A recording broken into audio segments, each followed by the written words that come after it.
If I were to take you through a path of how the retirement stages are going, it's probably time to clean up what some may refer to as a mess in the dining room area, but statements, placards, signs, mementos, if you will, of my last days on the job. So before I figure out what and where to put all this stuff, I just thought I'd lay it out here and go over it real quick. The command staff's gift is a King's jersey with my last name on it and the class, the year I joined the fire service, class of 1987. I was permitted to hang on to my shield and helmet, which was a pretty cool surprise. And so that sits on the table that yet needs to be cleared. That's pretty much what I looked like back then, 1987. And there's a shot of me more recently as the fire marshal with something I always used to suggest, and that is that this has been a 31.5-year human behavior experiment. But I did take note to a lot of the things that were written up on the board when I came back, up on the walls when I came back. There is a inspector's helmet from the Bureau with signatures from all of the Fire Prevention Bureau members, which I'm grateful for the notations they've made. And then there's various things, call them one-liners, that I realize I'm guilty of having used over the last many years, but definitely over the last couple of years as the fire marshal. And so the Fire Prevention Bureau personnel apparently was listening, and annoyed or motivated, maybe a little of each. The normalization of deviance, which is not my line, but boy, I certainly used it a lot because I believe it is alive and well in organizations that allow for it. And we should look for it and do what we can to have it removed.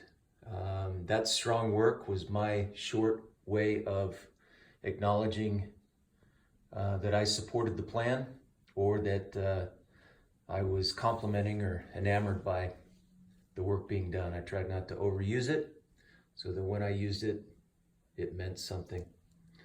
This is what right looks like. That's something I used often, on point. I give my high school football coach the credit for, if you aim at nothing, you'll hit it every time. But I definitely overused that line. And often asked if the juice was worth the squeeze. That was sort of part of kind of asking ourselves the question, why do we do it this way? Does it make sense, or challenge the process? And that's been indicated here in a couple of different ways. There's an operations map laying underneath all of this. And let's see, what have I missed? These were my leather boots. I enjoyed having things in my office that I could refer to in conversations, or when a meaningful point, tactical pause was taken, referring to things like, that ship has sailed, and that's the ship I had in my office. I'm not sure where I'm going to put, if I'm going to put.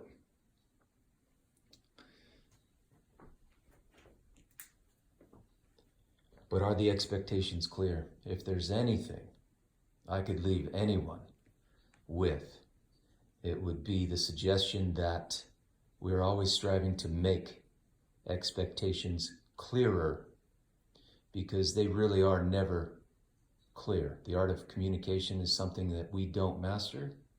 We just aspire to be better than we are presently, currently, today. And I think if you're constantly focused on trying to make the expectations clear, it's a two-way street, then you're at least in the ballpark of what right looks like.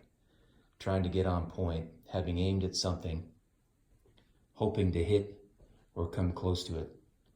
Challenge the process all the way. Ask yourself, is the juice worth the squeeze? And when you do find something you can support, get behind it. Acknowledge strong work in public and the opposite in private. And this right here actually comes from a document that I'm also guilty of, and that is looking back and asking ourselves what was planned, what actually happened, what could we do different the next time, or an after-action review. And so what the Bureau provided me with was, aside from photos of my past 31 and a half years, letters from each member written to me. Couldn't think of more personal, rewarding gifts, not expensively driven, which is important to me, but real and personal, which includes that Kings jersey and the Chief's desire to give me something, but something that I would actually use. And I'm a tough sell, but I think you guys really nailed it. And I'm grateful for having an organization that was willing to put up with me for 31 and a half years and provide for me for 31 and a half years and then some. So this will be how I capture and keep all of this that is very near and dear to me. And I wanted to make sure that I had it and others knew it.